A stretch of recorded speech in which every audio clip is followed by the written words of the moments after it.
Hello बच्चों, मैं आपका सनी भैया और आप आए हैं सनी कॉमर्स क्लासेस में, जहां पर अकाउंट्स अपने ही अंदाज में।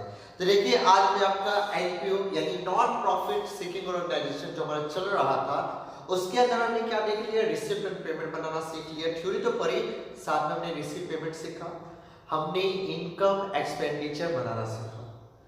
आज मैं आपको बैलेंस शीट पूरा समझाने वाला हूं कि बैलेंस शीट किस तरह से रेडी किया जाता है। ठीक है, तो आज का टॉपिक हमारा रहेगा बैलेंस शीट का।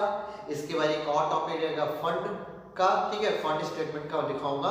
उसके बाद यानी फंड बेस्ड अकाउंटिंग करेंगे और उसके बाद हम लोग आगे का जो जो छोटे छोटे टॉपिक उसको करके फिर लॉन्ग क्वेश्चन में आराम से जाएंगे। ठीक है, तो चलिए स्टार्ट करते हैं। बैलेंस शीट, ये बैलेंस शीट क्या होता है? तो देखो, बैलेंस शीट इससे पहले भी आपने बनाई है, फाइनल अकाउंट में बनाई है, आपने सिंगल एंट्री सिस्टम में बनाया है। तो बैलेंस शीट क्या होता है ये आपको पता ही है। बैलेंस शीट के द्वारा क्या होता है कि एक बिजनेस ऑर्गेनाइजेशन को क्या पता है, उसका फाइनेंशियल पोजीशन पता जाता है। ठीक है, उसी तरह एनपीओ भी क्या करती है, बैलेंस शीट मेंटेन करती है ताकि उसे अपना फाइनेंशियल पोजीशन पता चल पाए। तो देखो, मैं आपको कुछ दिखाता हूं, ध्यान दो। हमने सीखा था रिसिप्ट एंड पेमेंट अकाउंट बनाना, सीखा था हमने रिसिप्ट पेमेंट।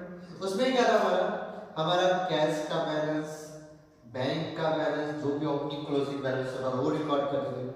फिर प्रीवियस ईयर की इनकम, करंट ईयर की इनकम, नेक्स्ट ईयर की इनकम को रिकॉर्ड करेंगे। फिर हम लोग कैपिटल नेचर का खर्चा या इनकम या रेवेन्यू नेचर का खर्चा इनकम, इन सबको रिकॉर्ड करते हैं। लेकिन जब हम लोग इनकम एक्सपेंडिचर बनाते थे, उस पर क्या था, कैश बर्न हमें बस हम लोग इनकम से क्या, सिर्फ करंट ईयर का यानी सिर्फ करंट ईयर का और सिर्फ रेवेन्यू नेचर का जो खर्चा होता था, बस उसको ही हम लोग क्या करें, रिकॉर्ड करें। बाकी क्या बच गया, बाकी मेरा कैश बच गया, बैंक बच गया, previous year, next year, capital nature खर्चा। अब इनके लिए क्या है, इनके लिए है बैलेंस शीट। इनके लिए क्या है, बैलेंस शीट। ठीक है, कौन सी बैलेंस शीट? तो याद रखना, दो तरह की बैलेंस शीट रेडी होगी। यहाँ पे दो तरह की बैलेंस शीट रेडी होगी।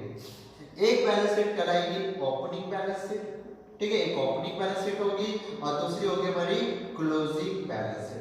ओपनिंग बैलेंस शीट का यूज आप सिर्फ कैपिटल फंड, यानी आपके क्वेश्चन में अगर कैपिटल फंड नहीं निकाल के दिया है तो आप ओपनिंग बैलेंस शीट का यूज सिर्फ कैपिटल फंड निकालने के लिए करेंगे। फाइनेंशियल पोजीशन जानने के लिए क्या है, कौन सी बैलेंस शीट है, हमारी क्लोजिंग बैलेंस शीट होगी, जिसके द्वारा क्या होगा, आपका फाइनेंशियल पोजीशन पता चलेगा। तो बात समझ में आएगी कि हमें क्या करना है। तो इस बातों का आपको ध्यान रखना है कि यहाँ पे अगर जरूरत पड़ा, अगर आपको क्वेश्चन में कैपिटल फंड नहीं निकाल के दिया है तो वही आपको क्या करना होगा, आपको ओपनिंग बैलेंस शीट भी बनानी पड़ेगी। और ओपनिंग बैलेंस शीट बहुत आसान है, जैसा बनाते थे वैसे ही बनानी है। ठीक है, आराम से बन जाएगा। ठीक है, ओपनिंग बैलेंस शीट करना है क्या, सीधी सी बात है, ये हमारी ओपनिंग बैलेंस शीट होगी। ये मान लीजिए हमारी ओपनिंग बैलेंस शीट है। क्या करना है, जितने भी एसेट्स होंगे उनको रिकॉर्ड कर लेंगे इस जगह पे। जितना भी मेरा आउटस्टैंडिंग इनकम होगा ओपनिंग, याद रखना ओपनिंग का, वो रिकॉर्ड कर लेंगे। जितना भी एडवांस खर्चे होंगे ओपनिंग वाले, वो सारे रिकॉर्ड कर लेंगे। इधर अगर कोई एडवांस इनकम हुई, अगर आपकी इनकम हुई ओपनिंग वाली यानी ओपनिंग से रिलेटेड जितने भी खर्च होंगे वो सारे, अगर आउटस्टैंडिंग एक्सपेंसेस कुछ हुआ वो भी क्या, ओपनिंग, तो वो रिकॉर्ड करना। दोनों साइड टोटल मारेंगे, जोड़ के घटाएंगे तो हमारा capital fund balance sheet figure में निकल के बाहर आ जाएगा। हमारा कैपिटल फंड क्या होगा, बैलेंस शीट फिगर में निकल के बाहर आ जाएगा। ऐसा हमारा क्या होगा, हमारा अच्छा ओपनिंग बैलेंस शीट बन जाए तो फिर हमारी क्लोजिंग बैलेंस शीट आसान से बन जाएगा। तो सबसे पहले काम करते हैं, बैलेंस शीट पढ़ लेते हैं कि क्या लिखा हुआ है क्या, just as in profit seeking condition a balance sheet is to be prepared even by non-profit organization to show the financial position on the last date of accounting year। कि जिस तरह प्रॉफिट सीकिंग यानी जो profit seeking organisation होते हैं, जिस तरह वो बैलेंस शीट बनाते हैं अपना फाइनेंशियल पोजीशन जानने के लिए, ठीक उसी तरह हमारा जो एनपीओ भी है वो भी अपना फाइनेंशियल पोजीशन यानी एक अकाउंटिंग पीरियड के लास्ट में फाइनेंशियल पोजीशन जानने के लिए क्या करता है, बैलेंस शीट को वो रेडी करता है। It is prepared from the balances remaining after a transfer all revenue incomes and expenditure to the income and expenditure account। ये क्या होता है, सुनना ध्यान से, It is prepared of flowing balances remaining after, यानी हम लोग क्या करते हैं, हम लोग रिसीव्ड पेमेंट अकाउंट में देख के income expenditure and balance sheet ready करते हैं। रिसीव्ड पेमेंट अकाउंट में जितना भी रेवेन्यू नेचर का होगा, क्रेडिट खर्चा, उनको पोस्ट करेगा। जो बाकी के रिमेनिंग जो बच जाएंगे उनसे क्या रेडी होगा, बैलेंस शीट को रेडी किया जाएगा। यही बात यहाँ पे लिखी, it is prepared from the balance remaining after transfer of all revenue income and expenditure to income expenditure account. Income expenditure account में सारे के सारे रेवेन्यू खर्चे, रेवेन्यू इनकम, इनको ट्रांसफर करेगा। जो बाकी के आइटम बचेंगे उसको लेके हम लोग क्या करते हैं, बैलेंस शीट को रेडी करते हैं। बात समझ आ गई? समझ आई? बहुत सिंपल सी चीजें, भारी चीज नहीं है। अब वो करना क्या है, ये देखो मैंने बैलेंस शीट का पूरा फॉर्मेट रेडी रखा है। मैंने आपके लिए बैलेंस शीट का पूरा फॉर्मेट रेडी रखा है। अब देखो बैलेंस शीट में क्या है, देखो यहाँ से बैलेंस शीट आपका क्या क्या आएगा। देखो बैलेंस शीट में वही चीज आएगी जो पहले भी हम देखी होगी शायद आप लोगों ने।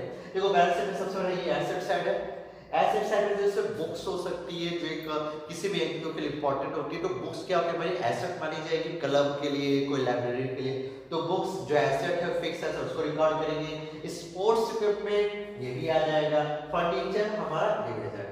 अब मान लीजिए इनके साथ कोई डेप्रिसिएशन, इनके साथ अगर कोई डेप्रिसिएशन है तो डेप्रिसिएशन क्या करेंगे हम लोग, लेस करेंगे। हम लोग क्या करेंगे, डेप्रिसिएशन लेस करेंगे। और भी अगर अलावा इसके साथ कोई एडजस्टमेंट हो सकता है, जैसे मैं आपको समझाता हूं, ध्यान दीजिएगा।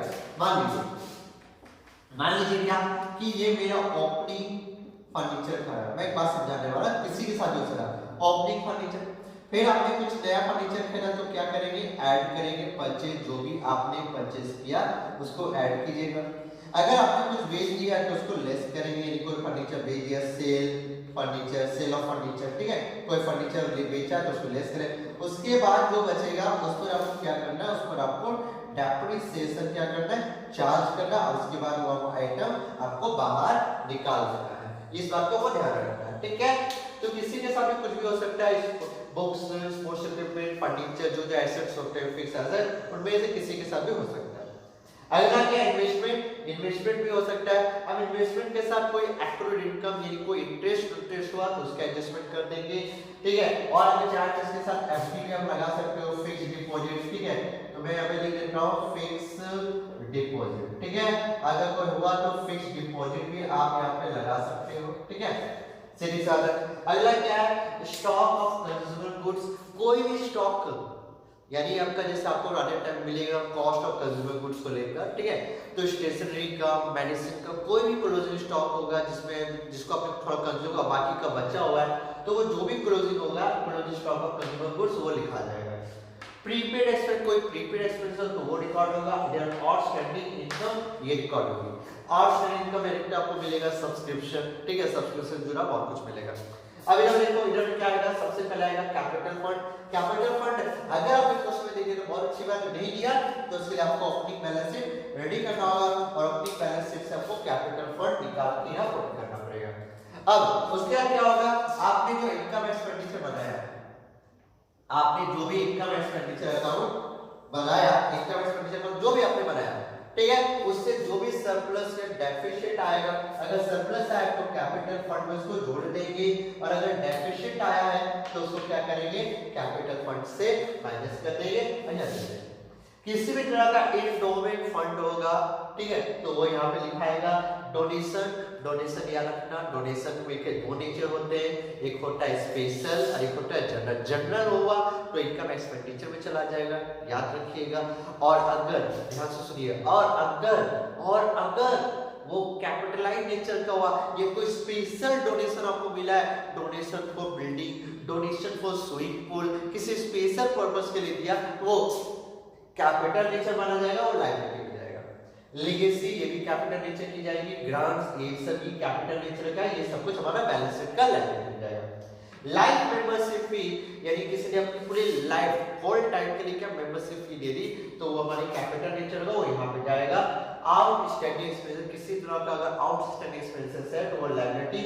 एडवांस अगर कोई इनकम हुई तो यहाँ पे आपको मैंने फाइनल में बोला था, अभी बोलता हूँ, सिंगल टेबल में बोला था, ध्यान से सुनिएगा। अगर आपका कोई खर्चा बाकी है तो लायबिलिटी, अगर कोई खर्चा एडवांस से प्रीपेड तो एसेट है बाबू, याद रखना।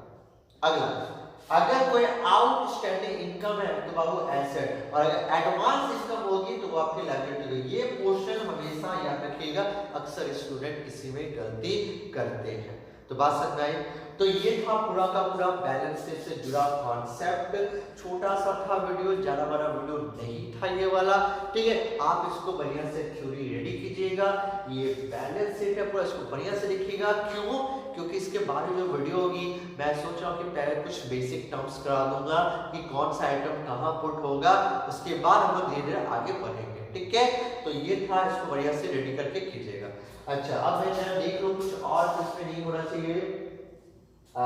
चलो, सब कुछ तो सही है, परफेक्ट है। अब आपको क्या करना है? अब भैया सीधी सी बात है, इसको आराम से कॉपी कीजिए। आज के लिए इतनी काफी है, आई होप कि आपको सब कुछ समझ में आया होगा।